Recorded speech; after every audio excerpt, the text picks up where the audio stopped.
Yeah, somewhere around there. Pretty much in line with the light. Yep.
From the press box at Frank Bailey Field in cloudy upstate New York, welcome to today's NCAA Division III men's lacrosse matchup between the Mustangs of Stevenson University and the Jumbos, that's a fun name to say, of Tufts University. My name is Guy Waltman. I'll be the voice that you get to enjoy this afternoon. And we are in the third round here at Union College. Third round of the NCAA men's lacrosse playoffs. The winner advancing to the quarterfinals, set to face off the winner of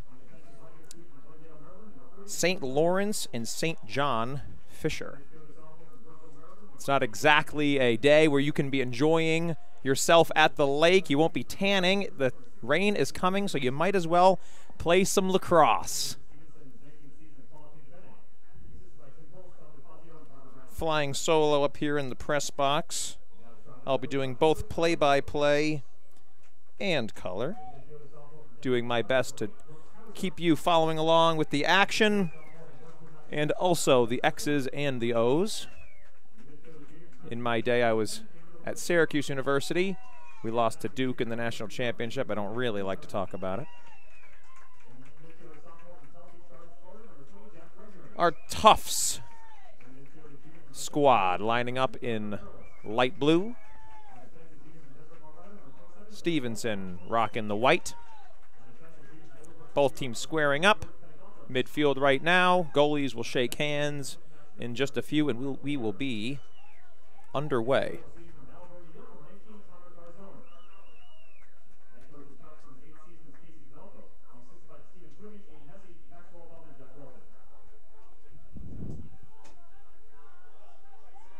Energy is high. Rain is coming down. These athletes do not care. It's a beautiful day to play lacrosse. Goalies in the cage. Our first face-off.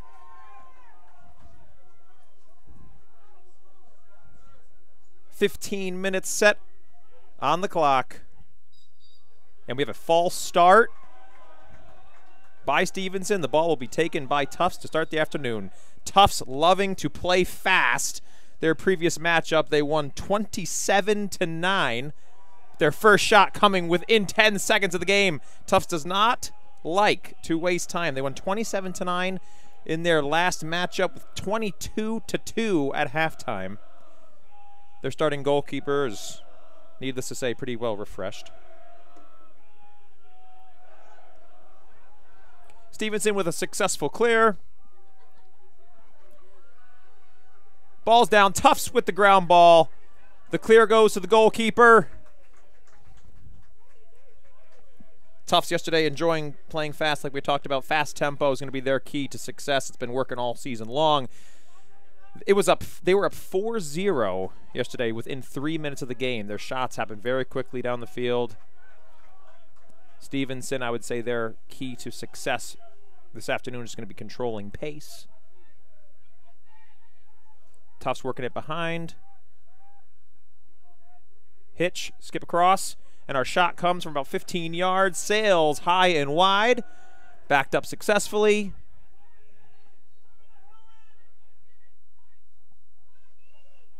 We have two completely different playing styles here this afternoon as ball is down and sailing out of bounds.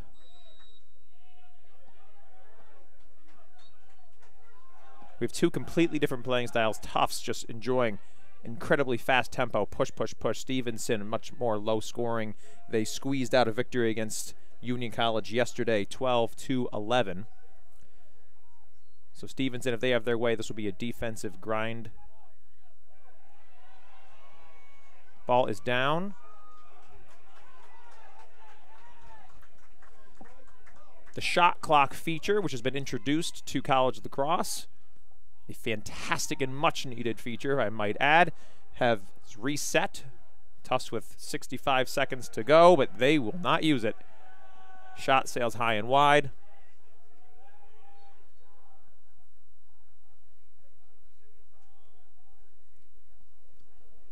Goalkeeper for Union College has his work cut out for him today, to be sure. Justin Scorisi. By the way, everybody at home, I need your forgiveness if I mispronounce these names. It is not easy. I feel empathy for the people who are all over the internet mispronouncing people's names at like college graduations and everything like that. When you sit here and you got this list of names like this, it's not the easiest thing. Ball is down midfield. The best part of lacrosse is these ground ball scrums. Tufts pushing the tempo. We have our first shot. And score.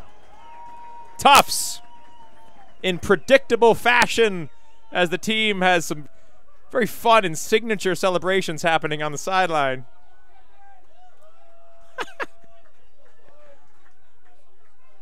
Boy, do I miss it.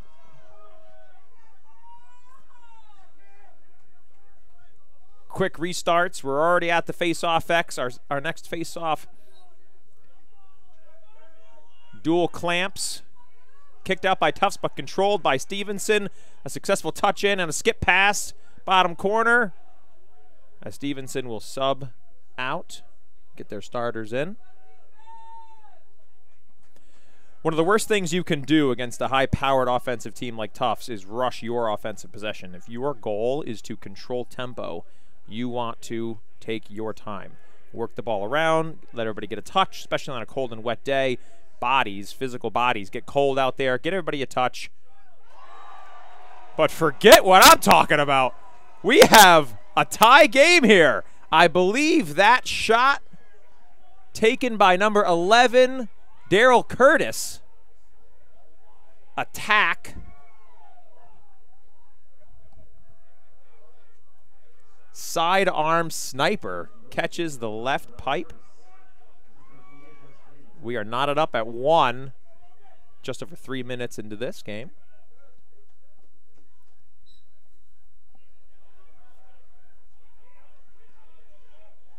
I'm unsure as Stevenson, we have a flag down. Stevenson had won the face-off successfully. I'm assuming a push from behind or an inadvertent trip leads to what will be our first face-up opportunity of the afternoon. Stevenson going 6-on-5. I'm unsure if these two teams played each other earlier this season. I'm looking through my notes.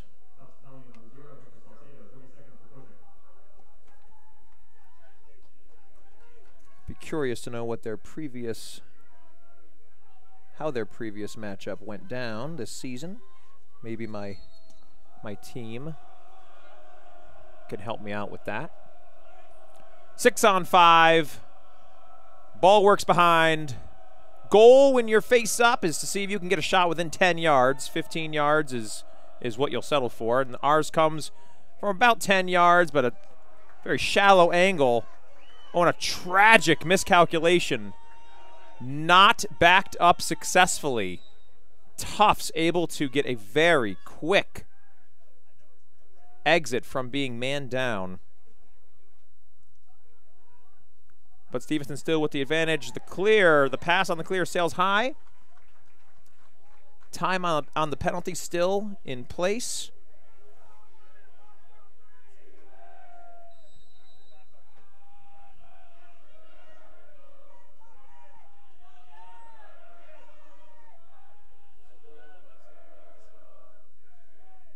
I sort of feel that Stevenson is playing with house money here with a close nail-biter against Union yesterday, and Tufts pretty much just steamrolling their competition with a 27-9 victory. Stevenson probably feels that they can come out with nothing to lose as number 31 here for Stevenson, Andrew Searing, playing off of his last name, lives up to it and just sears one past. Our goalkeeper for Tufts, Connor Garzone. Connor maybe needing to brush off some dust. He didn't actually play beyond the first quarter in their previous matchup.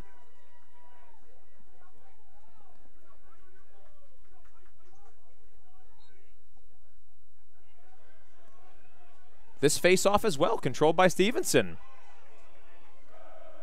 The face-off in lacrosse is one of the most unique and I'd say hockey as well, one of the more unique aspects of these two sports where, unlike sports like basketball or football, right, it's basically losers, outs.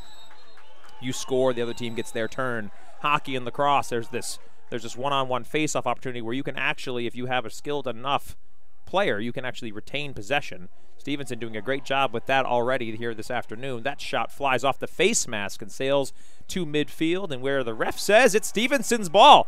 Stevenson controlling possession, certainly so far within the first 5 minutes here in this first quarter. You can't win if you can't score. Possession count so far favors the team in white. The shot is on the outside of the goal. Skip pass opportunity, but the trail check was successful. The goalie takes it.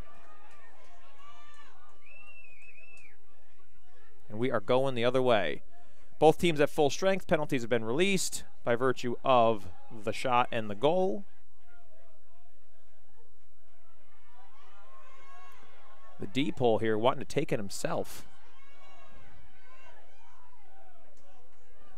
Michael Ayers. Great trail check. Another shot that sails high. Stevenson has had possession count without a question, but Tufts has had the shot on goal count, which will, of course, eventually translate to the scoreboard. It's only a matter of time. The pregame jitters are pretty much wearing down now. A few minutes into the game, we can expect both teams to have those nerves calmed, and now we're just out there playing the game we love. Dodge down the left alley, looking middle. Pass split and a roll dodge. Lockdown. Pulls it out.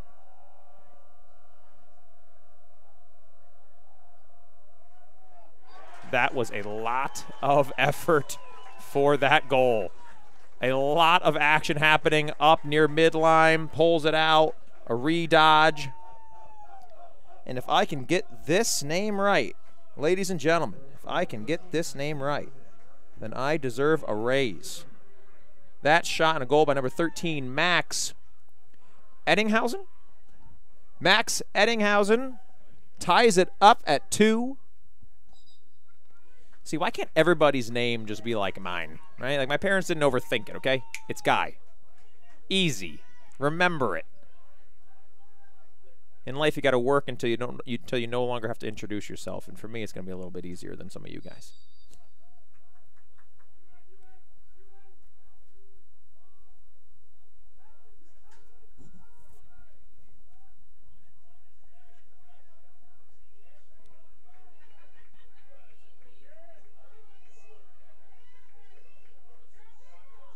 The shot, the save, and again, not backed up successfully by the attack. We've seen that now by both teams quite a few times. It is just lacrosse 101. I mean, this is the fundamentals. You take a shot, there's an attackman behind the goal that is going to back up the shot, and both teams have failed to do that now a couple times. These are the equivalent of unforced turnovers. Substitutions, skip pass, but Tufts defense has recovered. We have an invert happening behind the goal. An invert is a dodge against a short stick behind the cage. Split dodge leads to what will be a rotating defense, but a successful save. Breakout pass sails too high. Should be able to recollect it, okay. See, this is the weather right now. What we're seeing is the elements coming into play. One of the more common questions that I get asked is what the effect of the rain has on these athletes. And what happens is the ball gets a little bit stickier, actually. Not slippier, but stickier. More on that in just 1 second. As Wood for Tufts with a bounce shot to the back right corner of that goal, gives them the 3-2 lead. Little chaos can create opportunities. Chaos is a ladder, as they say in Game of Thrones, if you know how to capitalize on it. The moisture here, what it does is it actually creates a deeper pocket in the lacrosse mesh, in the head of the mesh, which makes it a little bit more difficult for the ball to come out of the stick, which means that shot speed goes down a little bit and it actually stays in the stick for a little bit longer than you might want it to. So shots tend to pull wider and they tend to go lower if it's an overhand shot than typical. And on ground balls, the ball tends to want to stick to the ground more than it would otherwise. So it's a little bit of a harder scoop. And a lot of these universities, which are now so well funded, and these programs that have been invested in, justifiably so, lacrosse is one of the fastest growing sports in the nation, but they have indoor practice facilities, and some of these athletes have more experience than others playing outside in the rain and in the elements.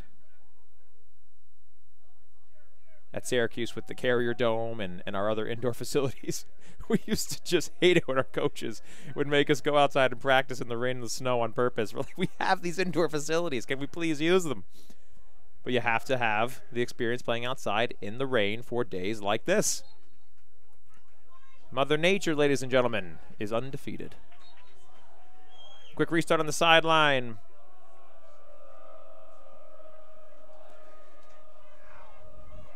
That one is going to leave a mark. Didn't I say chaos is a ladder? Didn't I say it? We are tied up at 3 thanks to a broken play. Gavin Gosson takes advantage. A wide open net. A wide open net creates pretty much the easiest goal of that young man's career. I love the quick restarts. We're already at the face-off effects. Tufts this time kicking it out successfully from a clamp and a push forward. A quick 4-on-3 opportunity is averted by the Stevenson defense.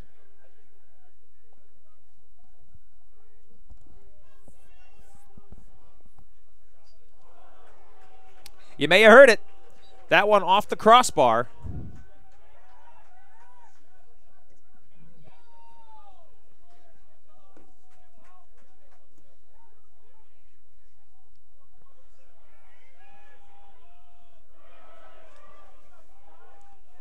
A lot happening behind the cage. But Tufts will retain possession. That is a big boy. The shot and the save. The shot by Garrett Kelly. That is one big boy. Taking Stevenson to the weight room out here this afternoon. And that shot wasn't the fastest that I've seen, but it does sneak by. As promised, ladies and gentlemen, we have a high-paced, fast-scoring game, which is definitely going to, across the span of this game, play into the hands of Tufts. Stevenson used to more of a defensive grind. Tufts loves the high scoring. The fans at home love the high scoring.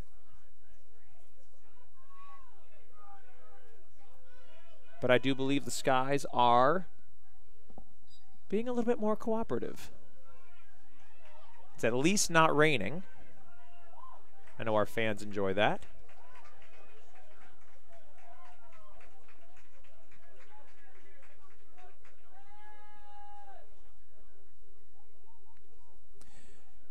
Listen, words from Coach Guy up here in the press box. Stevenson would be wise to work it around and actually use the full shot clock.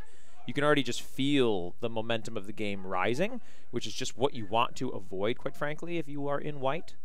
You don't want a 20-18 score this afternoon. If the score this afternoon is up in the high teens, this is going to just be a Tufts victory today. But if the goal count can stay in the low teens, I think Stevenson would probably be able to pull that off. So use the full shot clock. But it's just so challenging to have the discipline to not fight fire with fire when Tufts is coming down and they're playing very north-south game, and they're just putting so much pressure on your goalkeeper. You feel almost like a need for reciprocity. You feel like you have to do the same. You do not.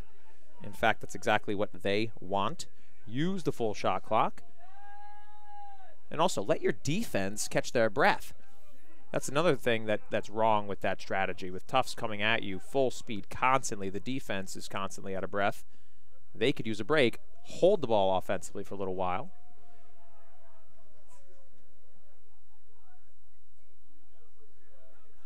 Six-on-six lacrosse with just under 3 minutes left in the first.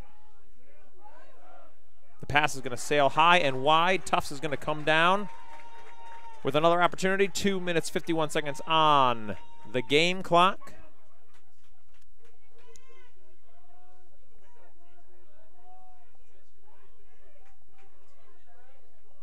Both teams making substitutions.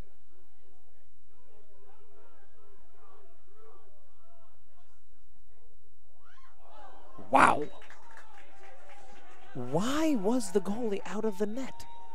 I have no idea why Stevenson's goalkeeper was out of the net just now. What Scorice was thinking there, but we had a shot fired from midfield.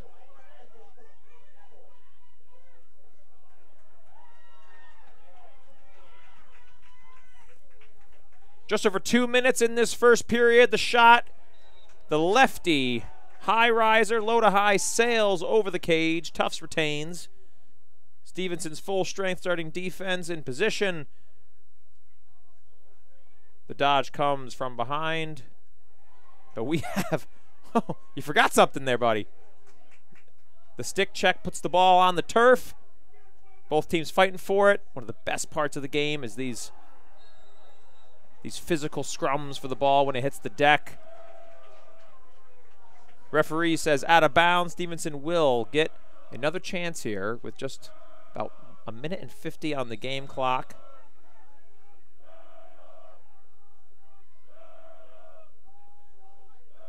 Just run. Just run. Just put it in the stick of your short stick and just run.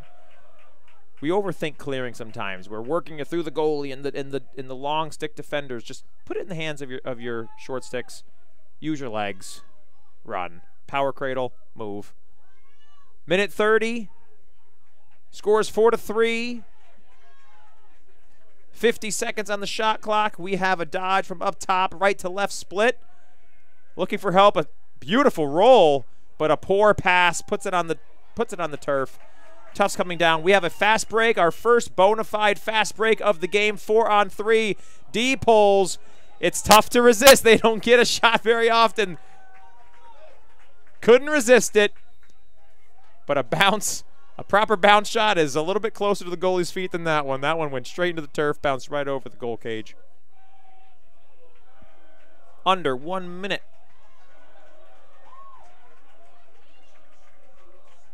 Hold for the last shot. See, what's the phrase there? You have the, what is that phrase? It's used in football, like, what is it, armchair quarterbacking or something like that? I feel like that's what I'm doing here. I get this beautiful bird's eye view of the field. I have a high lacrosse IQ due to my career. You just get... You just get such a luxury of being able to see the game from this standpoint, the standpoint that you guys are enjoying at home. So it's very easy for me to have really high awareness of score and time on the clock and be able to say things like hold for the last shot.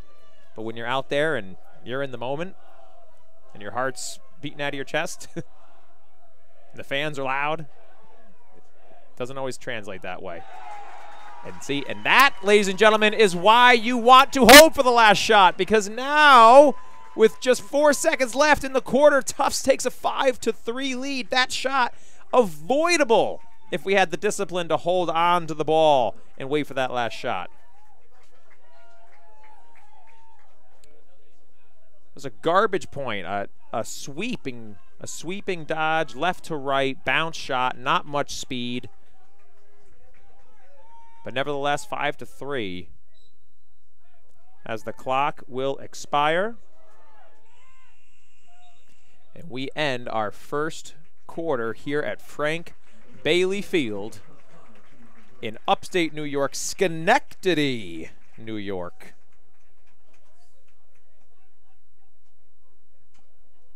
And for those of you tuning in on NCAA.com.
Tried to give you a little break from my voice just now. Hope you enjoyed it. By the way, ladies and gentlemen at home, this is my first ever time announcing play-by-play. First time ever. I bet you can tell. And I'm also flying solo. No color commentator. No one to throw the words to and say, what did we just see there? And they explain. So it's more like a podcast style with your host, DJ Guy Waltman here. So thank you for your patience. Be gentle with me as we enjoy this game of Division III men's lacrosse. A swim dodge, a shot, and a save starts this second quarter off in classic Tufts fashion. Why wait? Play north-south. But now we're in a little bit of trouble here. D-Pole needs to work it back around. Like I said, we're overthinking how we clear the ball here in lacrosse. Just put it in the hands of a short stick and just run. Get a power cradle and move. And this is why Tufts with a successful ride referring to the pressure that we put defensively against the clear. Chaos is a ladder. It is our motif of the afternoon. We have another goal happening within the first minute of the second quarter. Tufts now doubling the score of Stevenson. It is 6-3. The custom celebrations for Tufts on the sideline are starting to crack me up. They're all just flying like an eagle. But I don't know. I guess it's the flying elephants, I believe. It's like Dumbo, but jumbo. The jumbo is the jumbo of Tufts University. The Tufts Jumbos. The flying elephants. They should make a movie about that. Wow! Holy moly! That was an absolute laser. Number 20, Jack Regnery, with an absolute sniper. It's time for a timeout. A wise, a prudent timeout taken by Stevenson. 2 goals happening, boom, boom, within 1 minute of the second quarter. This is exactly what Tufts wants to do. It's exactly what they did in their last matchup. Like I said, they were up 22-2 at halftime. They are 6th in the nation for a reason. And this timeout, less about the X's and the O's and more so about just shutting down some of that momentum. The way that you control the pace is with possession count and it's with timeouts.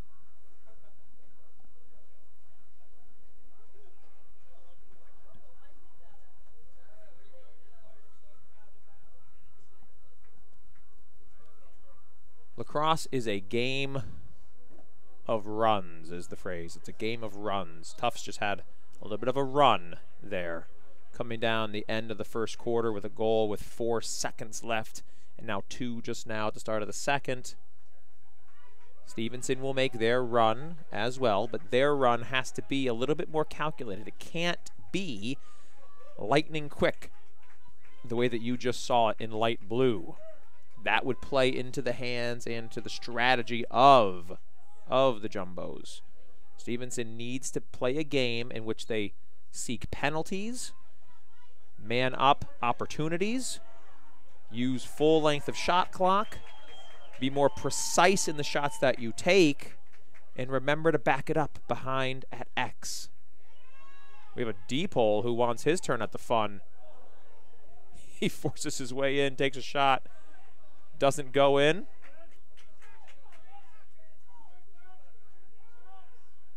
You just see the speed. We're in attack mode. We haven't even fully subbed in our offensive players, but we're already dodging. You know what you're getting with these guys.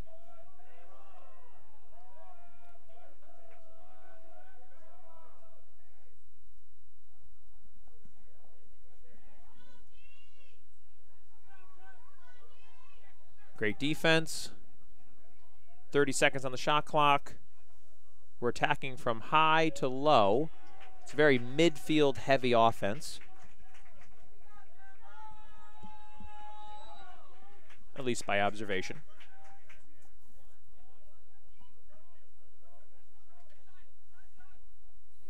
Less than 20 seconds on the clock. We need a shot and we need contact with the goalkeeper or the cage in order for that shot clock to reset. It was a great and clean hit, and I appreciate the refs not throwing a flag and letting the game be played physically the way that the game is designed. Listen, I know I'm here to call the game, but I just feel like mentioning that one of our fans just practically sprained an ankle walking up the stairs on this rainy day. I hope that fan is all right. The shot goes off the pipe, bounces wide.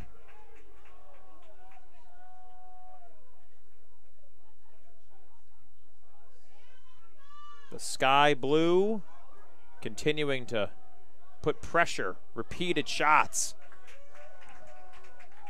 Squarice getting his, well, earning his keep, we'll say, tonight.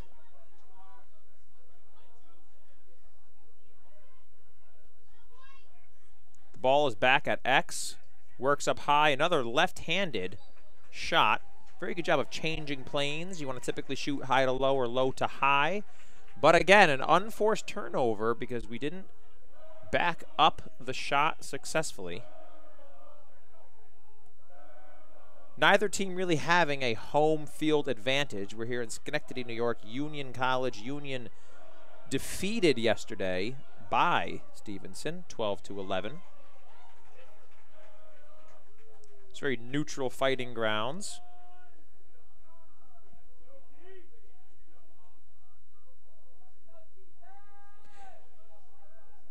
Broken record.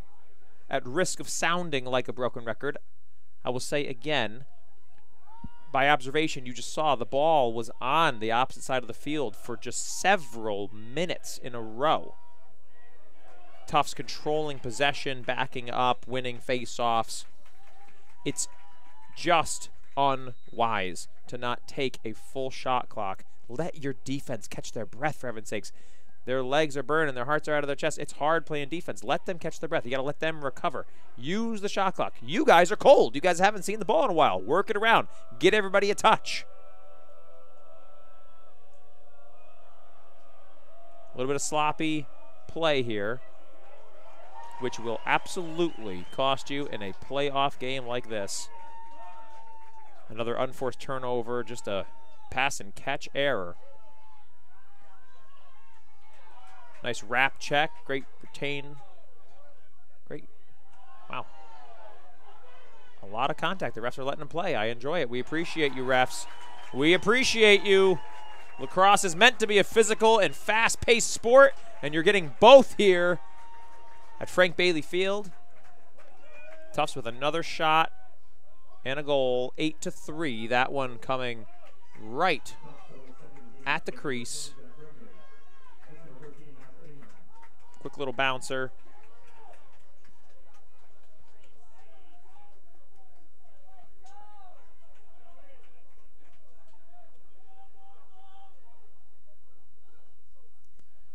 You can kind of feel this one starting to get away from Stevenson.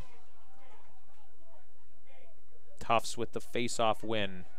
Another shot happening within 5 seconds of that face-off. Granted, it was saved, but still just speaks to the amount of pressure that they can put on a defense. They're willing to take a shot within seconds of a face-off.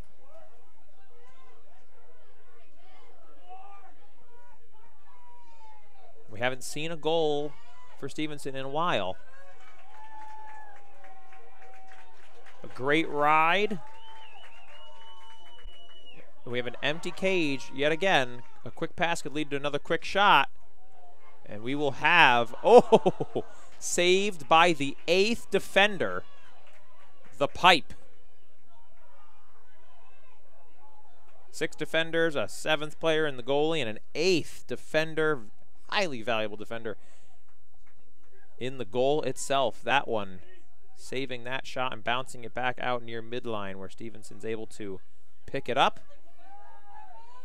and get an offensive opportunity with under 10, around 9 minutes left in this second quarter.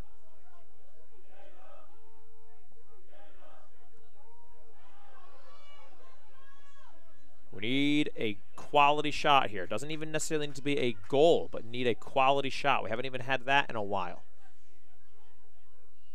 Flashes across. This one coming from the right side. A left-handed worm burner is saved with a very quick exit pass. A 4-on-3 fast break opportunity is saved.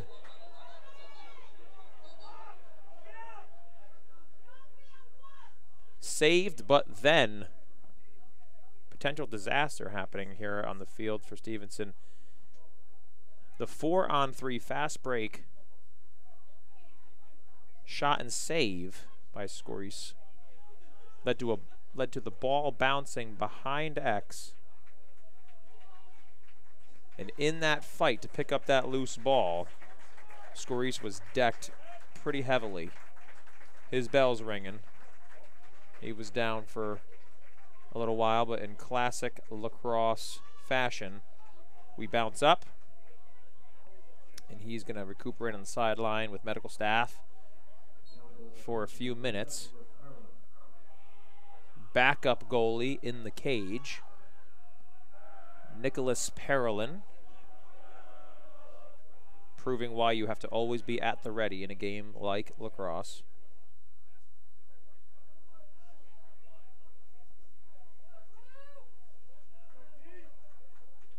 Who subs out? Scorice already going back into the cage. That would have been the play of the game, but the shot sails wide.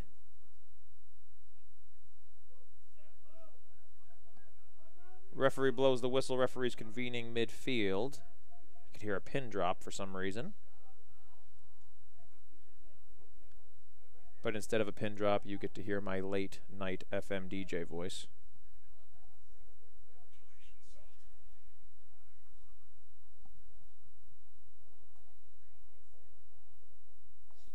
I wish I could help you, y'all. I am completely out of touch with what the refs are discussing right now and what could have potentially been the call.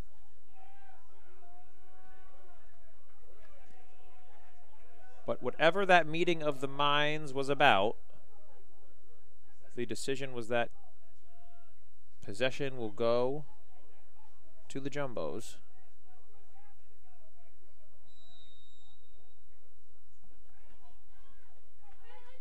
Less than 8 minutes now in the first half.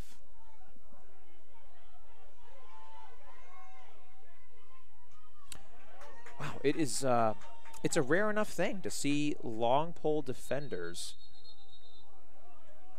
holding the ball and clearing the way that we see.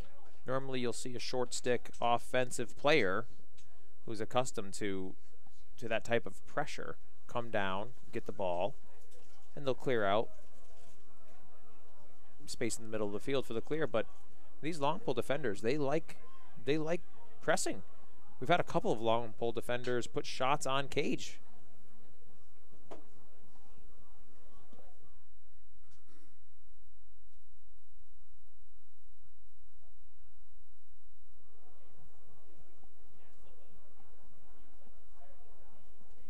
St. Lawrence and St. John Fisher should be squaring off against each other right now.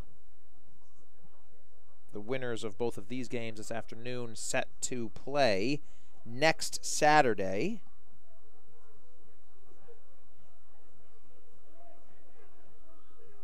As I type into the supercomputer in my pocket, St. Lawrence versus St. John Fisher lacrosse. Maybe, just maybe, I can grab a score for us and see what's happening for the future competition.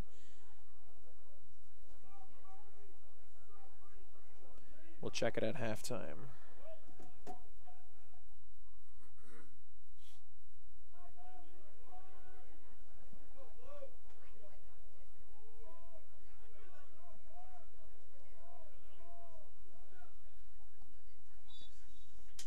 Although the game does seem to very much so be going in one direction, a 5-goal deficit is nothing in the game of lacrosse. Absolutely nothing. Can vanish in the blink of an eye.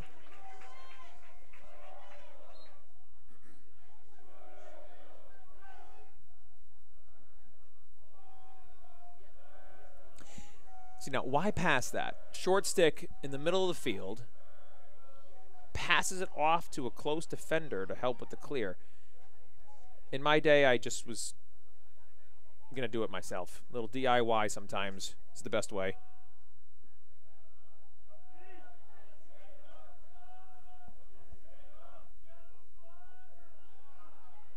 Time for a high-quality shot in white. An invert is a great strategy to accomplish that, bringing a short stick defender behind the goal like we see happening right now.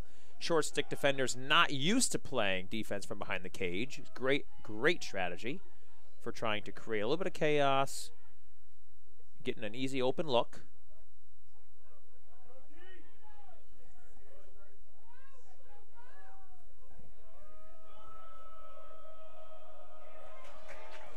The pass is deflected by the trees in the middle, the deep holes blocking the passways. That shot right off the chin. Right off the chin of Garzone.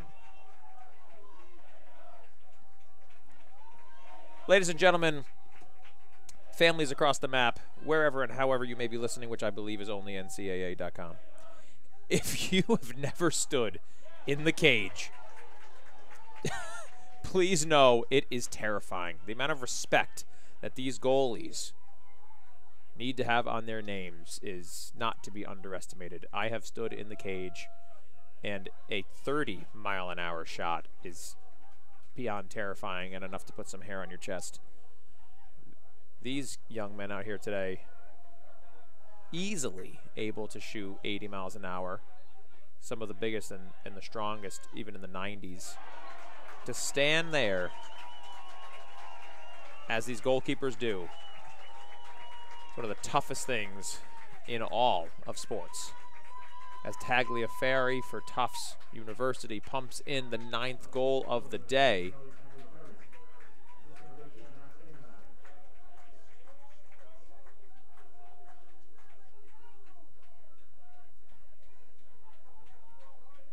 I would say a victory for Stevenson to finish out this half would be to keep this game within 5 goals. Right now they're down 6, so Stevenson can just, if they can get a 10-5, or even just hold Tufts down and get a goal or two, that would be a great way to go into halftime.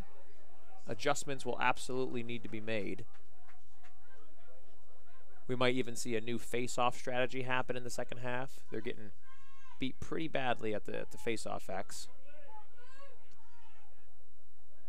Sometimes teams will throw a defensive player with a long stick at the face-off X with the goal of just keep the ball on the ground. Just check the stick. Don't let him pick it up. You're not going to pick it up, but just keep it on the ground. Let the wings come in. Make it a 3-on-3 fight instead of a 1-on-1 fight. Sometimes a little bit of creativity is enough to just move the needle. But right now we're seeing the power of that winner takes ball or winner's outs that the face-off can create if you have a specialist. Kids these days getting scholarships just because they are so elite at the face-off X.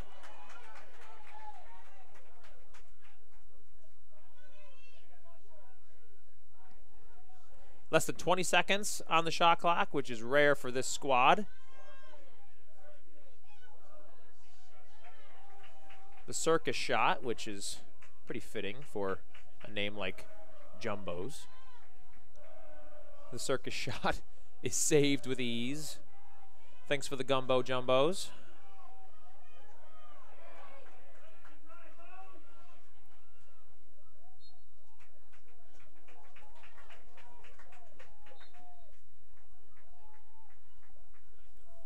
A lot of pressure happening at the midline. We might have an offsides call here in a second. The whistle's blowing. We have an offsides, which means a successful ride brings the ball back into light blue's hands, but that pass sails. And with just under 4 minutes on the scoreboard, Stevenson clears.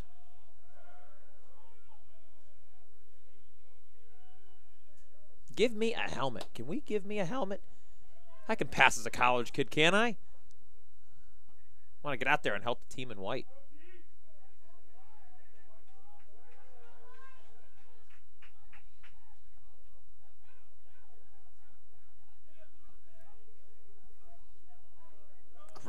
Great shot. They didn't overthink that one. A nice shot from 15 feet. Top of the cage.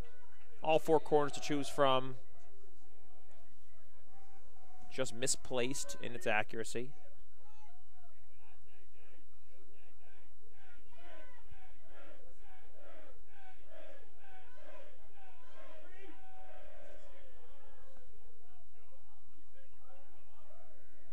Some of the kids on the sideline shivering.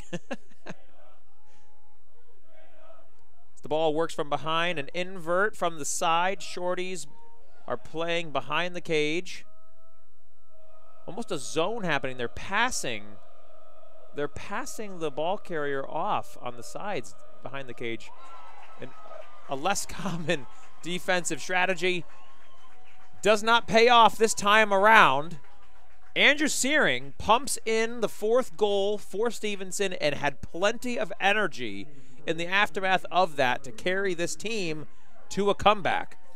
It's a great sign to see when you're down by a bit and a goal comes that you can still really feel emotionally charged and pump and fist bump and let out a roar. It means that the team has not given up. The pride is still there. The belief is still alive. Sometimes you see a goal and there's just like no celebration, and then you can see visually, all right, well, they already feel defeated. Not the case here this afternoon. It is 9-4, which is, again, still nothing in this sport. A great ride. We might even have a turnover. Nope, the ref is saying Tufts will retain possession. But we could have a 5-goal game, which was just my arbitrary goal for Stevenson going into the half. That north-south play that we see, back at it. This team, when they get punched, they will punch back. They will punch back quickly. Substitutions happening.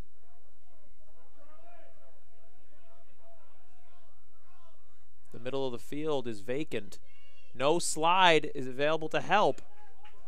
In the cross, we call it a slide when there's a dodge that is happening, meaning a charge on the goal.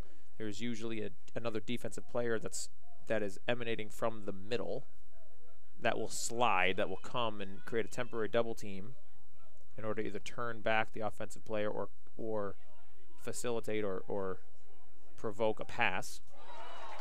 No slide there. A little taunt there. The shot, the goal. Jack Regnery again. I think that's his hat trick. Yep, I'm thinking that's his hat trick.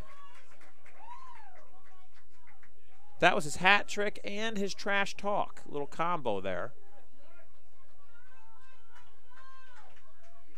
We have got to put one of these cameras on the Tufts sideline and see some of these celebrations. They are hilarious. that last celebration. I wonder if they have it based on the number of goals. That would be something.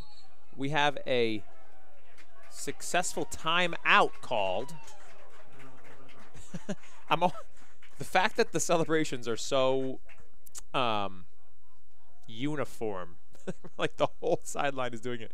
It's almost as if they are planned based on the number of goals they have. They had a fly like an eagle celebration. This last one, their 10th goal was like a squashing of an ant, like a little bug on the ground. They were like smushing it.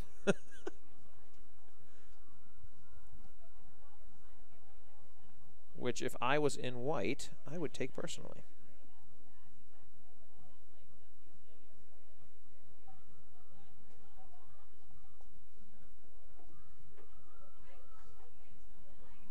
Happening around Schenectady, New York, where this game is being taken place, we had the Tulip Fest in Albany, where tens of thousands of people from across the state will come to Washington Park and enjoy the flower beds, the food vendors. Today wasn't as nice as it was yesterday. The Tulip Fest, though, happening once a year. And today is Mother's Day. I believe the Tulip Fest is a Mother's Day tradition.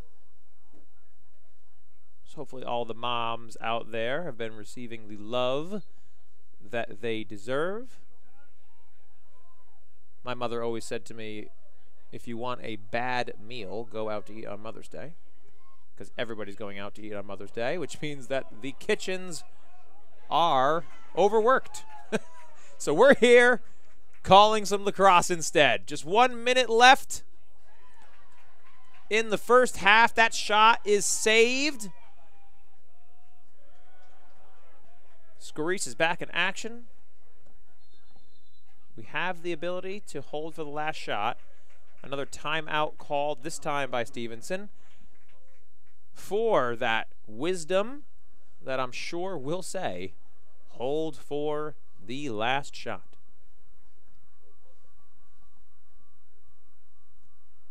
If you want a bad meal, go out on Mother's Day.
Our timeout concluded.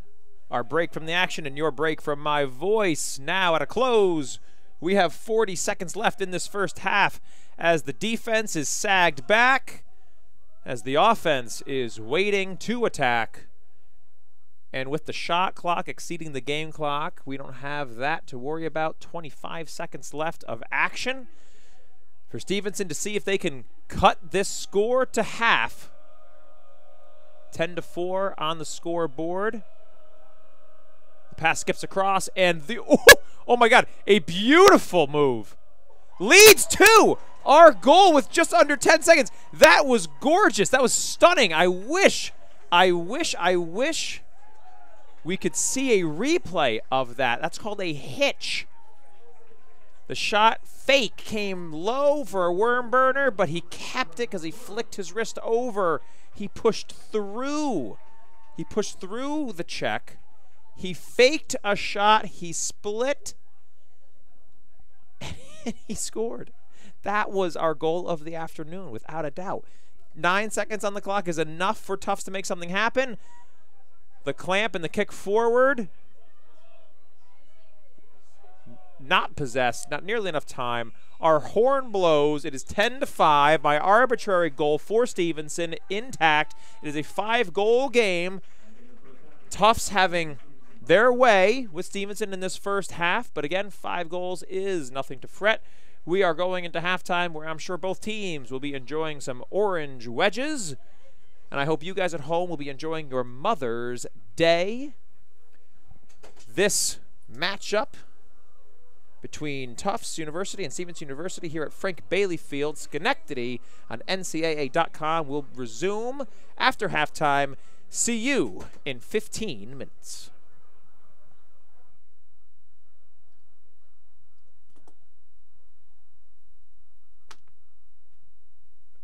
My first time ever doing play-by-play. And I'm alone.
halftime break is over. 15 minutes has been put on the scoreboard for the third quarter of this second half.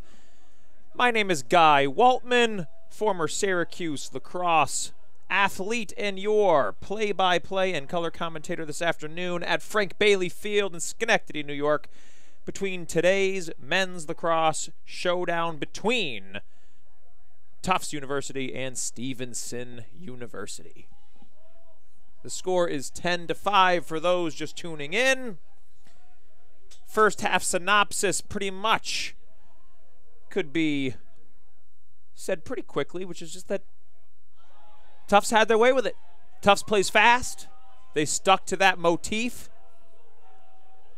They played north and south, and Stevenson had a difficult time getting high-quality shots on cage, but the momentum going into halftime was with the team in white. Can they run with it to start the third quarter here? A lot can change just by virtue of halftime having been taken place. Adrenaline comes down. Lactic acid settles in. All those energy systems have to get rebooted, and some teams are better at that than others. It's very possible that Stevenson can go on a run here just by virtue of there being a significant break in the action.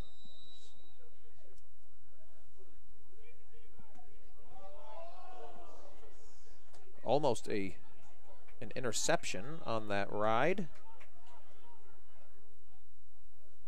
But as they say, almost. Only counts in horseshoes and hand grenades. Lacrosse being neither of those two.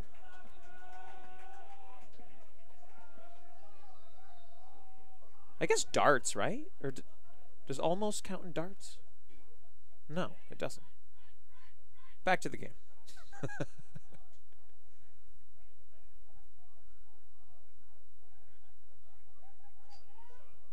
The eighth defender coming in handy there again. That shot off the cage. Oh my God, gorgeous split dodge. And the shot sails wide. Low to low, that attempt there. Mr. Hat-Trick trying to go for his at least fourth, maybe fifth. I know he has a hat-trick at minimum. I would not want to stand in the way of that, defender or goalkeeper. Great rotation, great slides on defensive side.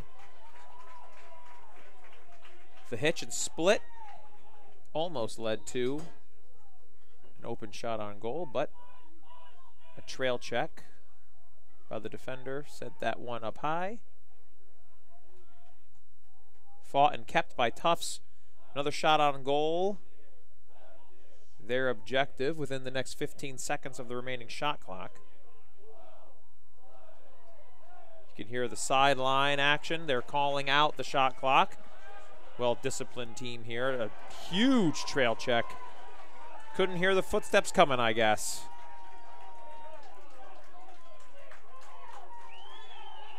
I'd like to throw out a thank you to the refs this afternoon. They're letting us play. Some physical action happening up near the midline. Most referees would have thrown a flag just because it looked ugly. It looked like a trip. It looked like an inadvertent push to the back. They let them play. And because of that, we get some transition lacrosse, which is when the game is its most fun. Jack Regnery pumping in another goal. His fourth, I believe, fourth of the afternoon. It is at least his fourth this afternoon. He's making his mama proud on this Sunday, Mother's Day.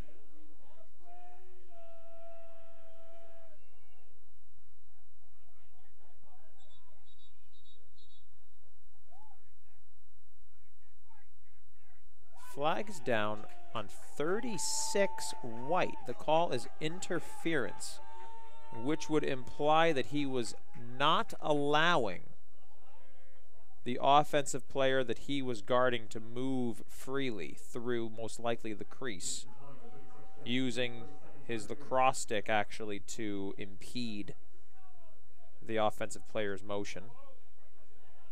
So interference is the call, and with exactly 1 minute on the shot clock, Tufts will have their first man-up opportunity this afternoon. Not that they need man-up advantage in order to get high-quality shots on the cage. This will just make it a little bit easier.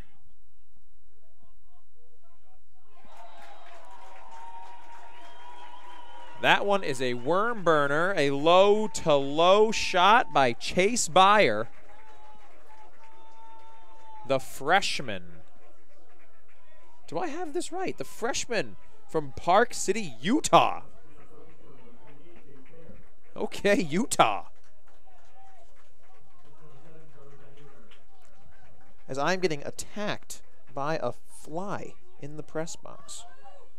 I just wanted to share that struggle with you guys. I want you guys to be a part of my plight.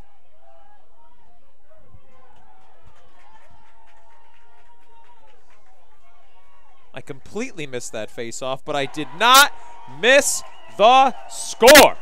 That north and south play that we talk about so much here with Tufts, that goal happening very shortly after the face-off.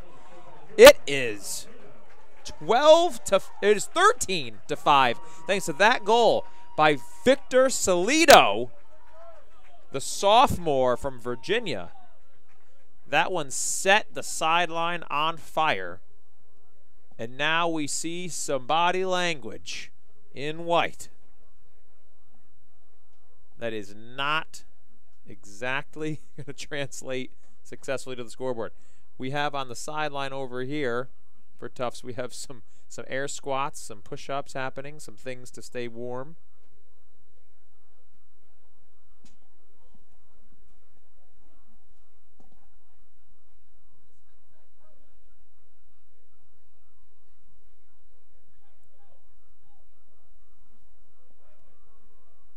Lacrosse is one of these sports that I imagine some of our viewers, some of the parents, some of the dads especially, sort of just wish they had around back in their day. I know my dad, rest in peace, but my dad, he used to say it all the time. He goes, oh my God, if I had lacrosse when I was young, right? Just boys will be boys, get to go out, run, be fast, feel the wind in your hair, and be physical. And the score is, it's a fast-paced game. There's high scoring.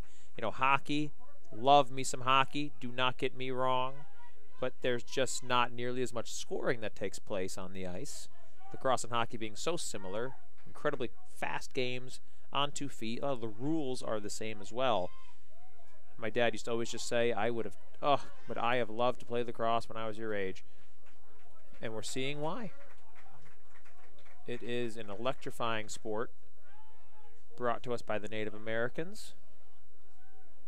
My time at Syracuse University, I got to play with perhaps the best face-off artist of all time, Jeremy Thompson, from the Onondaga tribe. His younger brothers, the twins, Miles and Lyles Thompson, used to give me a headache trying to guard them. I was a two-way midfielder, so I would sometimes play them on the defensive side of the ball, but those two twins were just ungodly good.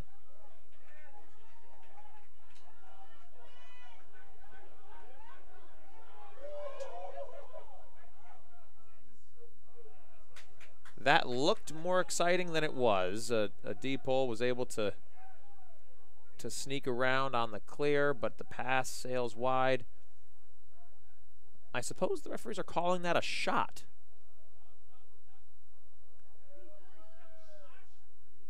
Scratch that.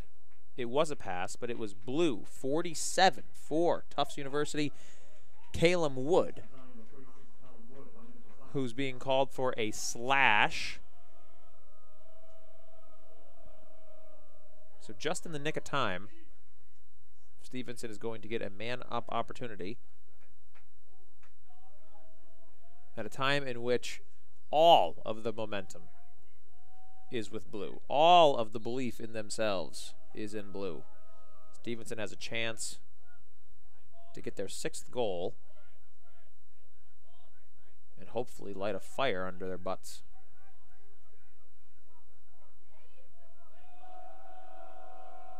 Staying disciplined, holding at the crease, playing close to the hub. A tough pass and a nice swim.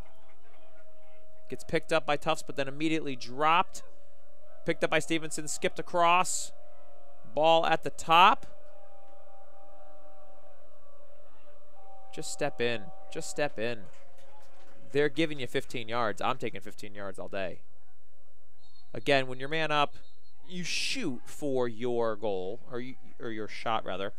You shoot to have your attempt to be from 10 yards or less. But if they're going to give an unobstructed 15-yard time and place step down, I'm taking that all day. Step down, shoot. Shot sails wide. There's a camera woman who is scaring the daylights out of me back behind the goal in the corner, who almost got hit with that shot. We are at even strength lacrosse with 8:30 left on the clock in this 3rd period. I have heard of athletes actually being more comfortable in the 6-on-6 just because it's what they're used to. You're not used to seeing the defense move quite the way that they do when they're down a man. A bona fide man-up opportunity leads to 2 quick passes. First one across the field, the second down to the pipe. The third being right past the goalie's top shoulder. It is 14-5. It is now starting to feel out of hand. The celebrations absolutely are tied to the score. For sure they are. I wonder if they would be so bold as to do it in a tight game. But, man, that is one of the coolest things I've ever seen, actually. I have never seen a team choreograph their celebrations based on the number of goals that was just scored. That is really something. And something these kids will remember for the rest of their lives.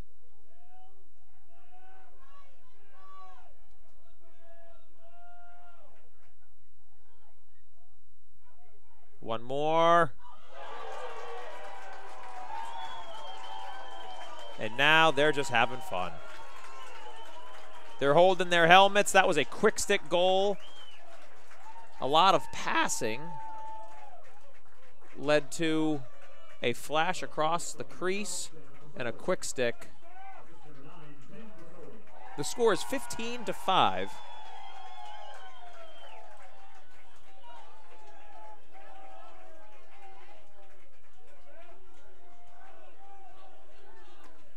The score is 15-5, and at some point you truly do see human nature come into play. We hope that Stevenson can reinvigorate themselves, feel rejuvenated by some sort of positive momentum that happens here in this last 7.5 minutes of the 3rd period. But right now, the energy does seem flat on that white sideline as Tufts gets another possession. I've been doing some broadcasting, not as a play-by-play, but as a color commentator. Color commentator being the person who usually adds the sport-specific insights, the X's and the O's, if you will, as another shot blasts past Justin Squarice. I believe that shot taken by Brooks Hauser. But I've been doing these broadcasts now for quite a few years, and it is not just on today's broadcast. I've been saying this for years, is my point. I've actually been an advocate to get rid of the face-off in lacrosse. It is a minority opinion. People think I'm absolutely crazy. They look at me like I got 10 heads when I say it.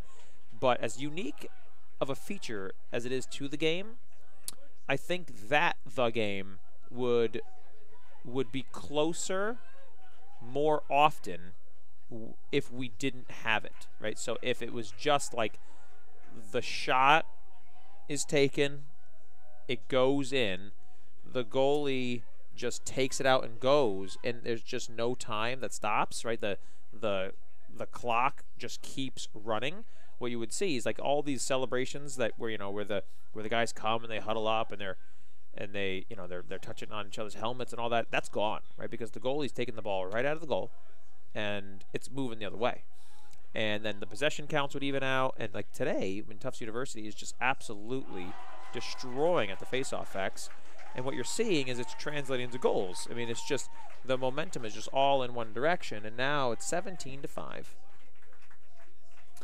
What you would see now is like you would see today if there was no faceoff, you would see probably 3 or 4 goals for Tufts come off that scoreboard, and probably 2 or 3 more on the scoreboard for Stevenson. So it'll be just a closer game. Look at this, winners outs, boom. Ball's possessed, and we're coming down again offensively.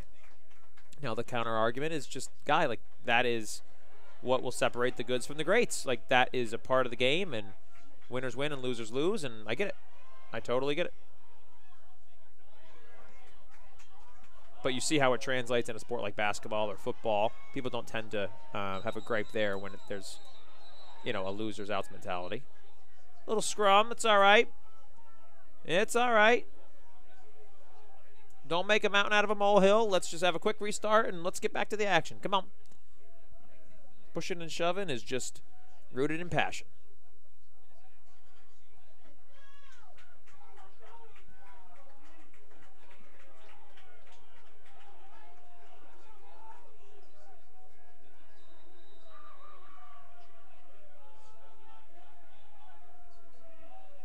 At this point, 17-5,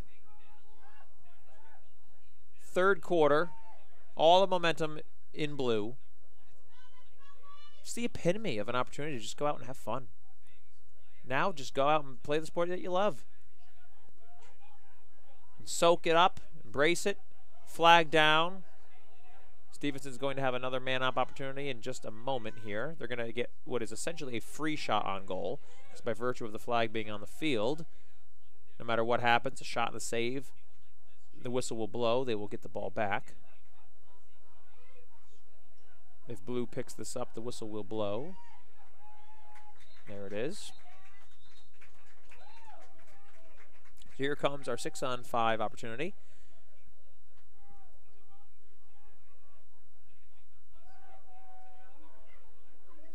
A goal long overdue.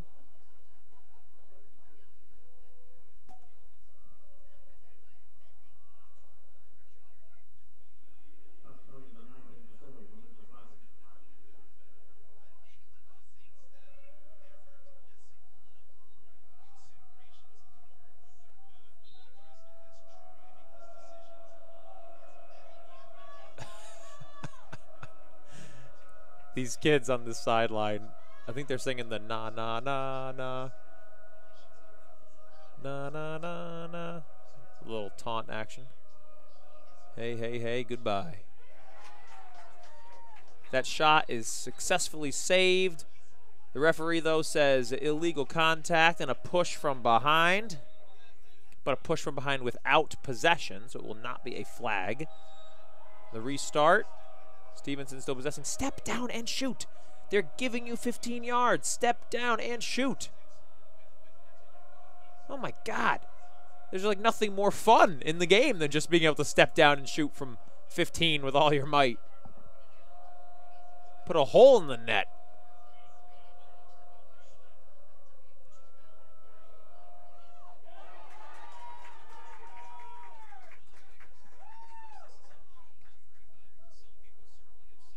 Great pass. All the way across the field for that clear. The ball in the hands of the shorty. And look what they do. They waste no time. Downhill they go.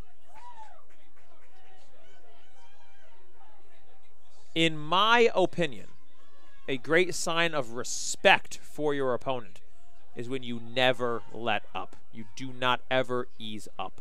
It is the, now we're going to change our strategy. Now we're going to slow down. That's pitying your opponent, which is something that is salt in a wound. Just continue to play your game. Show them that much respect to where you respect them as opponents enough to where we're never going to ease up, because we know that no score, no lead is safe. Referees having a little chat. We'll wait to hear the ruling.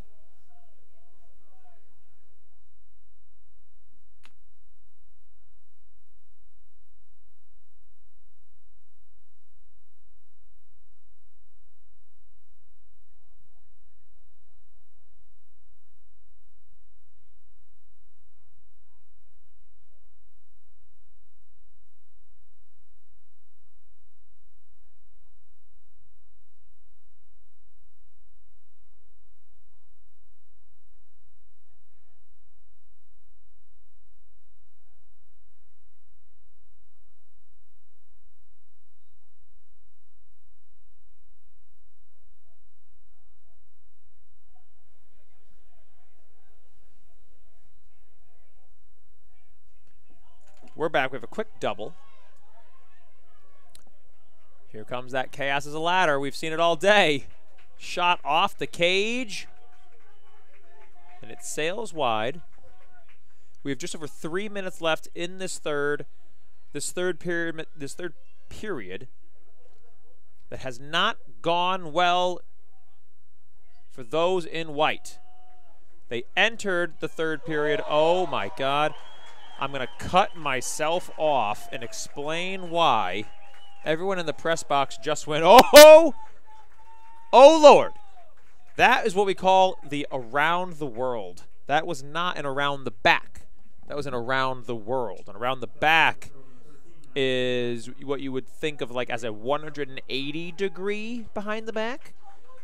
And around the world is like a 270 degree around the back shot. That was stunning.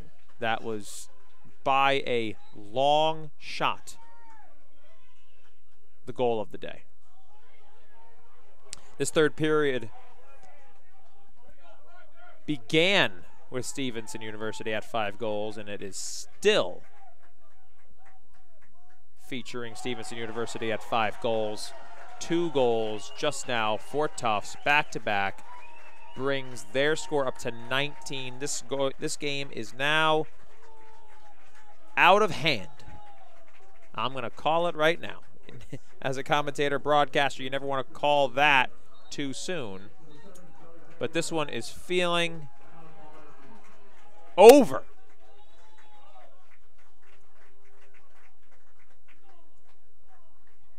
(19-5) is the score on the board. 2 minutes, 45 seconds left in the third period. There's another 15 minutes of action to be played in the fourth, which the score could ramp up even more. 27 goals was the total that Tufts was able to reach in their last matchup. 27-9, their last victory. It's looking like it might wind up being the same. The coach likely talking about going out with pride, being proud of how you finish your season.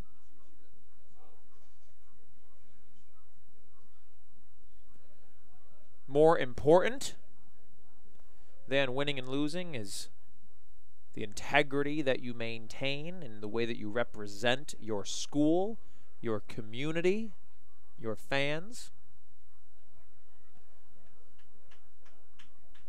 To be gentlemen, to honor the sport.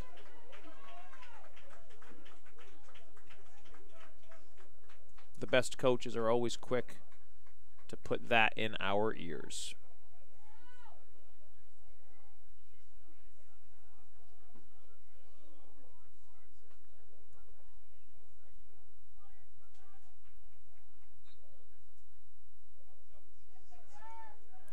Face-off controlled, quick pass, and another quick shot, and another quick score.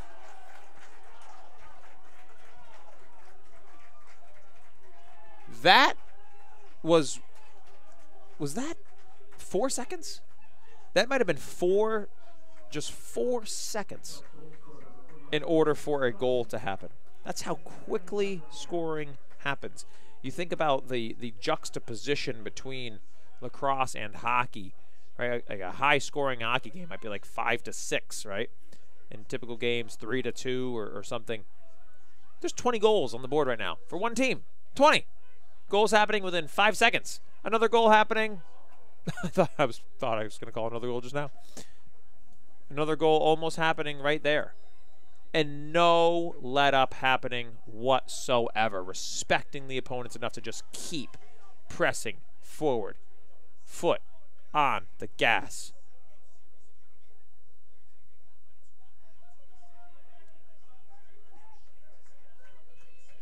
These are the playoffs. This is the time to sharpen your skills. And you can only do that by playing your game. You don't want to create bad habits by slowing down. The correct way to finish in blue is at full speed and at full strength. Ensure you pull your starters out at some point for, mitigating risk of injury. But while on the field, you go. And you do what you're trained to do. This pass is going to take us right down to X for a little bit of gymnastics, a little acrobatics. And our 21st goal is in. What you're seeing now is just they're playing free. Now that the game is just out of hand, they're just out there having fun. The pressure's completely gone. They're playing a little bit more experimentally, throwing passes that maybe they wouldn't throw if it was a closer game. But now they're just playing the game they love. And that's when it's absolutely when the best results happen.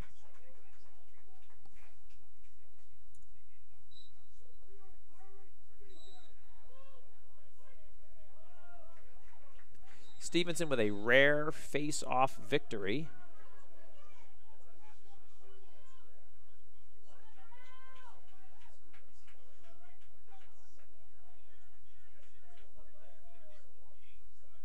Now just have fun. Sub out. There's 1:10 left on the scoreboard. You haven't had offensive possession in a long time. Get a shot on the cage. Gobbled up by the keeper. That should be considered I don't know, ref.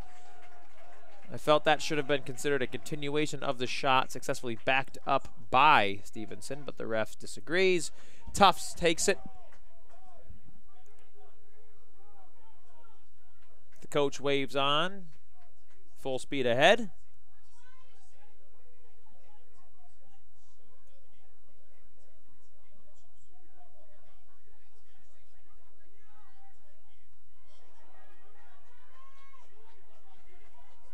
The ball is down, but it is reclaimed by blue.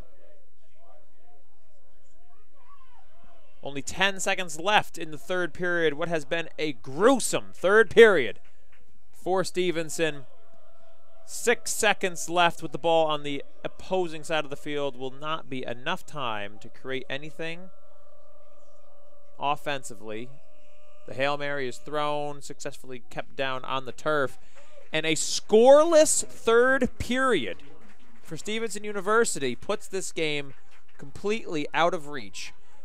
It is 21-5 with 15 minutes left in what will be our fourth quarter. More on that if you're going to stick around with us, which we hope you do, in a moment.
How do you want to finish? In blue, you want to finish injury-free. You want to finish with the momentum intact. You want to finish with your habits in place. Don't form any bad habits. If you are in white, you want to finish with pride. You want to finish with integrity. You want to finish with your head held high. There is only one way to accomplish that for both sides, and that is to play full-speed lacrosse for 14 and a half more minutes. We already have a goal in blue. It is 22-5 now. That goal happening by number 47, Calum Wood, the junior attack out of Connecticut. It is only through playing full-speed lacrosse, as if the score is 0-0, that both teams can accomplish those objectives I just spoke to a moment ago. So hopefully we have, regardless of the score, an exciting fourth quarter for you guys to enjoy if you are going to be with us until the end, which we hope that you will. That shot sails wide. I must tell you, despite the score being well out of reach, it's not like we are shy of action. Tufts is just laying it down. That shot is saved, sails high, collected by the goalkeeper, Scorice. Stevenson with an opportunity right now. The deep hole wanted to have a little fun, but he thinks better of it, passes it out.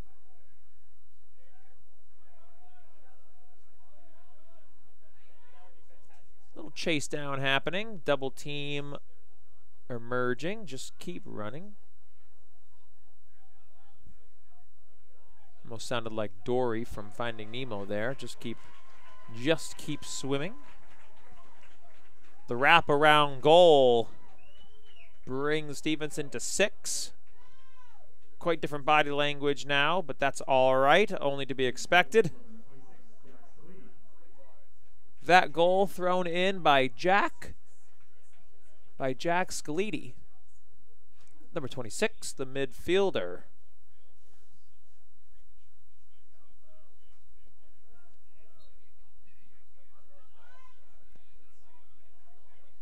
A refreshing fight happening at the face-off X. Battling for that top clamp. It goes to Stevenson and rushes the pass. You were fine, my man. It's all right. The deep hole. Looks a little bit uncomfortable now in the clear, but able to pass it along and bring it around behind the cage while substitutions are made.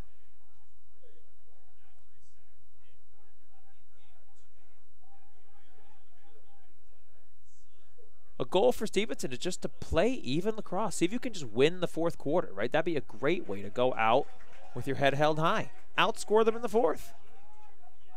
Prove to yourselves that you can play with these guys at least for a defined period of time.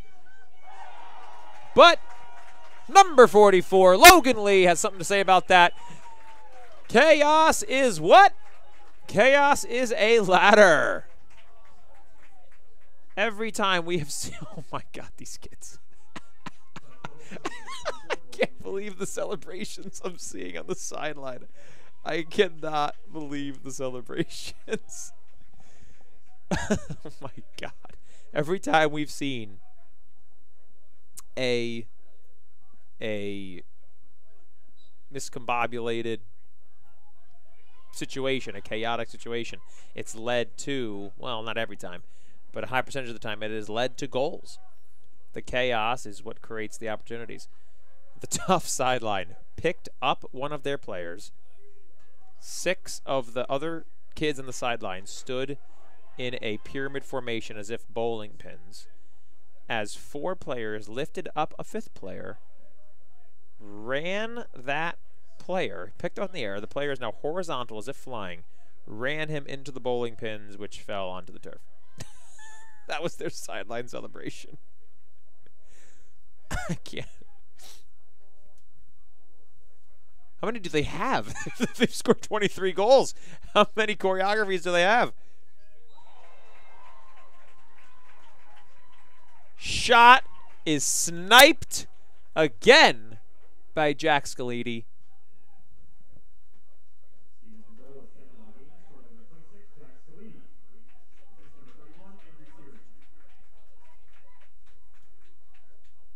we have an even strength fourth quarter that we're seeing.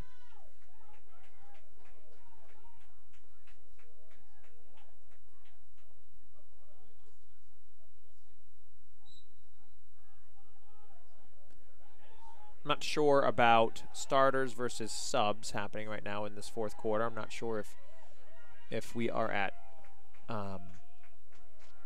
the time in which our backups have entered the game for either or both squads. I know that Stevenson still has some of their starters out offensively. Not sure about the defensive squad here for Tufts, but we have a blanking on the term. Oh my God.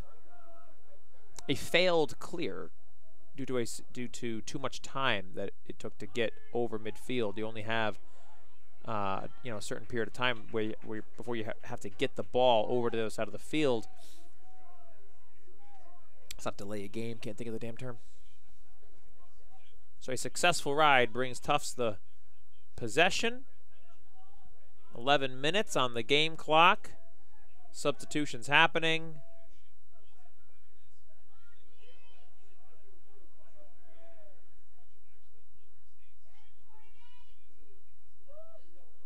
A lot of dancing happening. Top of the cage.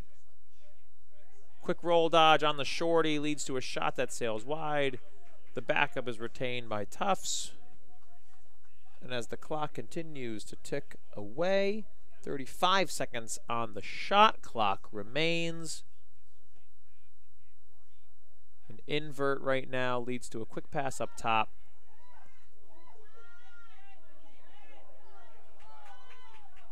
Little turf burn on the knee. But that's all right. That's what you play for. Shot is saved. A kick save by Squarice. Dishes it out and around. And we are still seeing an evenly matched fourth period. If only we could have said the same about the third. I believe the score going into halftime was 10-5.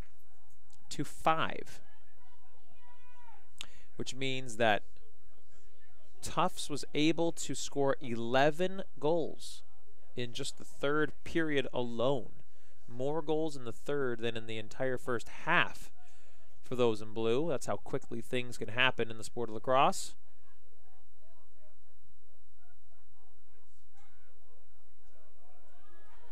Sloppy pass.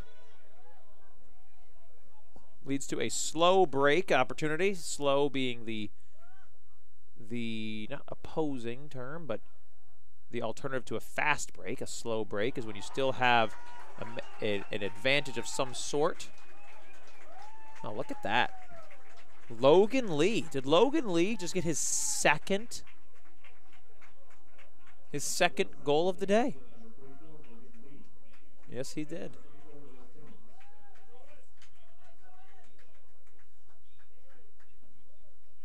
As a quick testament to those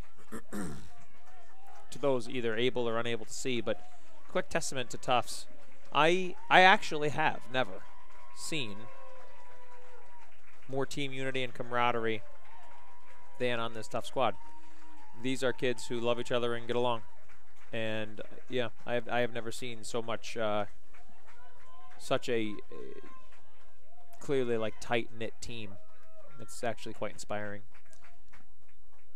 As Justin Squarice comes out of the game, is embraced by his teammates, his coaches.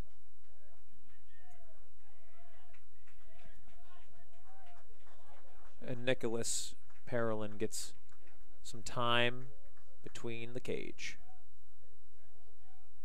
The amount of love that teams will have for their goalie is difficult to describe, to stand there and to take those shots and the abuse that you have between the cage and the courage that it takes.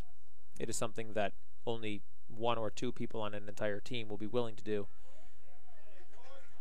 Well worthy of every single embrace that he's getting on his sideline right now.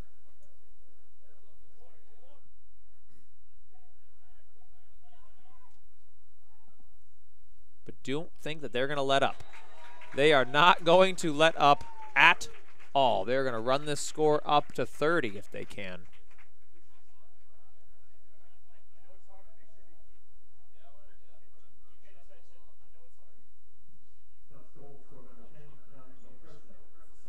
was a goal by Cam Del Cristo, the midfielder, the junior, 6'3".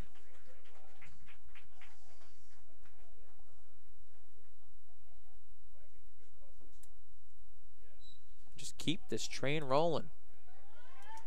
8 minutes on the clock. They're going to keep this high-powered offense rolling. I think that the winner of St. Lawrence and St. John Fisher is going to have a lot of film to watch and a lot of strategizing to do. I mean, this is going to be a fun quarterfinals matchup happening next Saturday.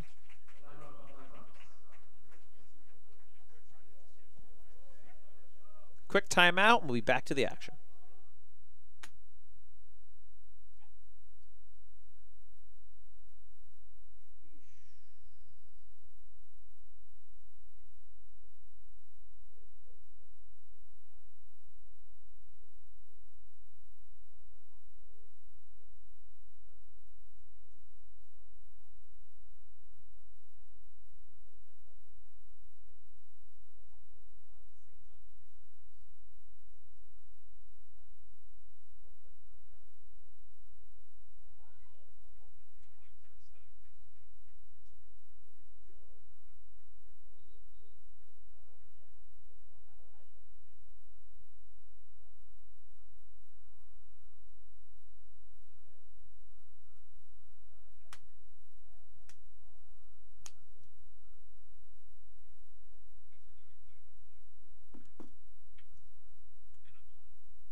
The whistle cues the restart of play, and Tufts wastes no time whatsoever, flying behind the goal and passing up for a sideline invert, which was staved off successfully by Stevenson defense. 7.5 minutes left in our final period this afternoon.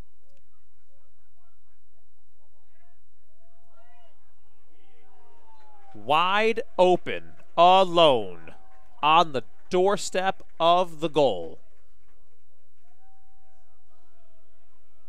We see our 26th goal of the game.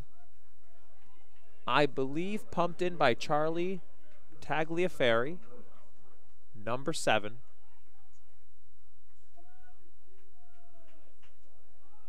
It's almost like gut punch at this point. I mean, man. Again, best thing you do, right, is you just respect your opponent and keep playing full speed. Avoid acquiring bad habits which come from doing anything other than playing your game. So play your game. But man, it is a gut punch.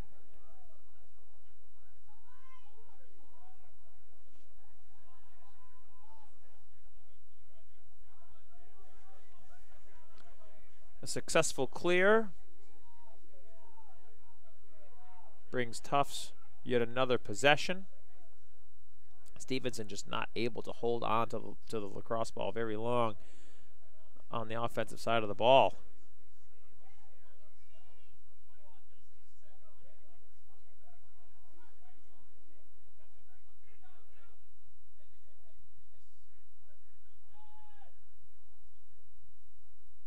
It's tough to say from a team perspective what Stevenson needs in order to have a more successful season next year, as Bo Keogh, fun name, from Brookline, Massachusetts, pumps in the 27th goal of the afternoon for the team in blue.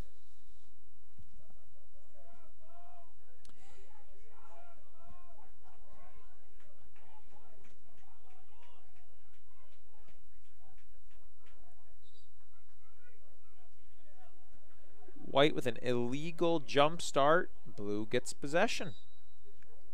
It's winners outs. It's a brutal reality of the game. And they're just going to keep piling it on.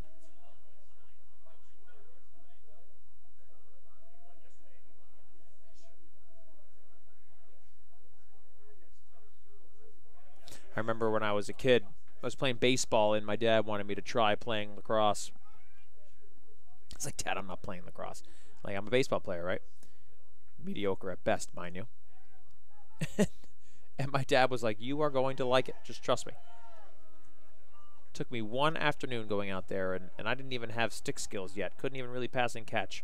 But just, it's so fast, right? And baseball is just a game in which I love it. Don't get me wrong. Going live, you know, and seeing a game at the ballpark is completely enjoyable way to spend an afternoon. But there is just a slower pace to the game, which as a spectator might be a really enjoyable way to spend an afternoon. But as a athlete, it's not nearly as inspiring, at least for me. And lacrosse is this game in which it's so fast and exciting and physical and with so much variability and from all the action, and not so much of the action is held between two players, a pitcher and a catcher. Lacrosse has room for all shapes and sizes, tall and short. If you're tall and great reach, you'll have a great and fast shot. If you're short and lightning quick, you'll have no problem getting around defenders. If you are overweight but just insanely powerful, you could be a very strong attackman who backs down their defenders. All the middle shaped, if you will, athletes, the 5'8" to 6'1" of the world. They're just sort of jacks of all trades. They're fast enough, they're quick enough, they're strong enough. They tend to be your midfielders. Lacrosse is just a game that has room really for everyone. The only prerequisite being, can you build stick skills, and that's just discipline. So we hope that the game continues to grow across time as it has. Our first shot clock violation of the afternoon. Not due to lack of shots, I assure you, but due to lack of connection with either the goalkeeper or the goal itself. Give Stevenson a chance to have some offense, but they got gobbled up at the midline. Holding is the referee's call. Holding without possession is the call, hence no flag. And we are just under 4 minutes left in what has been this third round of the NCAA Men's Division III playoffs. As we said before, winners set to advance to the quarterfinals. So we will have a matchup between Tufts University and whoever comes out of the St. Lawrence-St. John Fisher game, which is happening concurrently somewhere else in the world, but as we speak.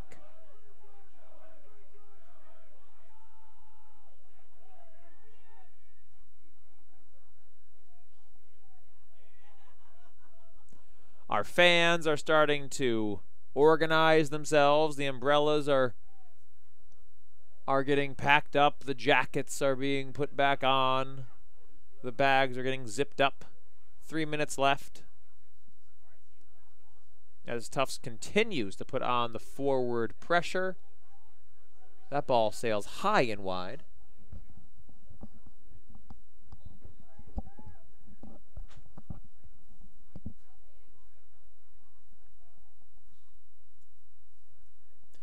We will wish Tufts University luck as they move forward.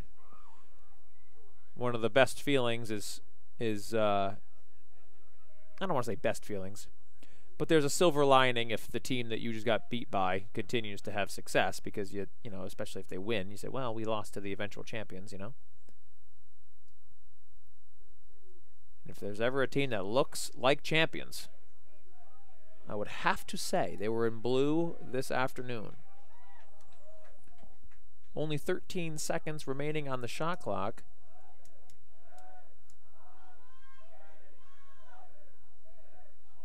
And we have a clear shot. The goal will not count due to the referee saying that we have a crease violation. What would have been our 28th goal today is instead a possession for Stevenson with just 2 minutes left now.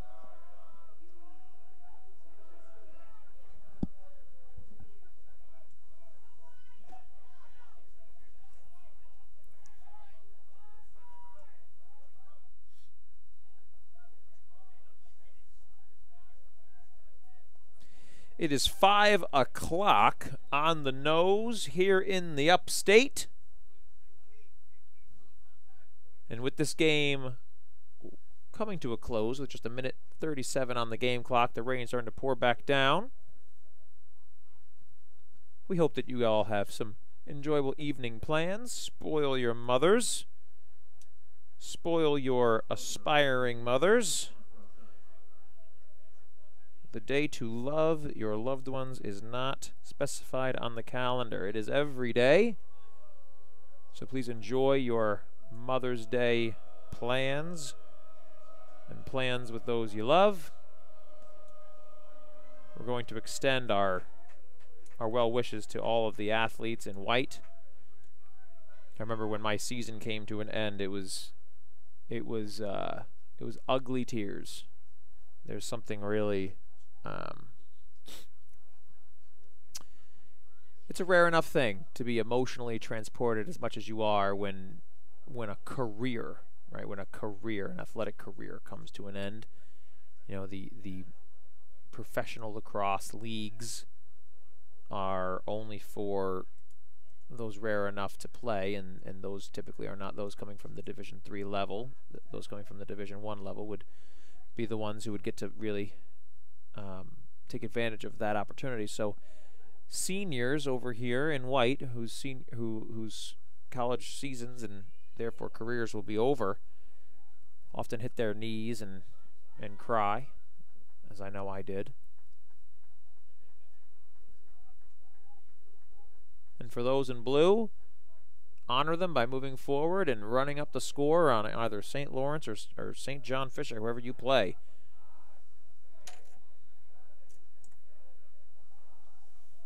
Some humility being demonstrated as we see a shot clock violation, and just 5 seconds left on the game clock, as Stevenson will pick it up, hold the ball most likely,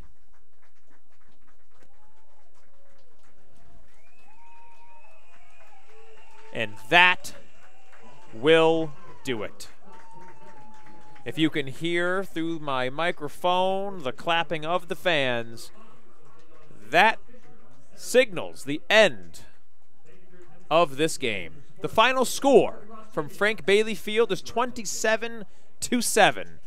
Tufts clearly had their way from damn near start to finish, and we wish them luck next Saturday as they play the winner of St. Lawrence and St. John Fisher, which you can catch on NCAA.com as you have been enjoying here today. For the entire crew who has brought us our camera work, our tech, our audio, I say thank you. For my first ever play-by-play broadcast, I hope that I was able to serve you well. My name is Guy Waltman, and signing off for the entire crew, we say thank you. We say Happy Mother's Day. And thank you for joining us this afternoon.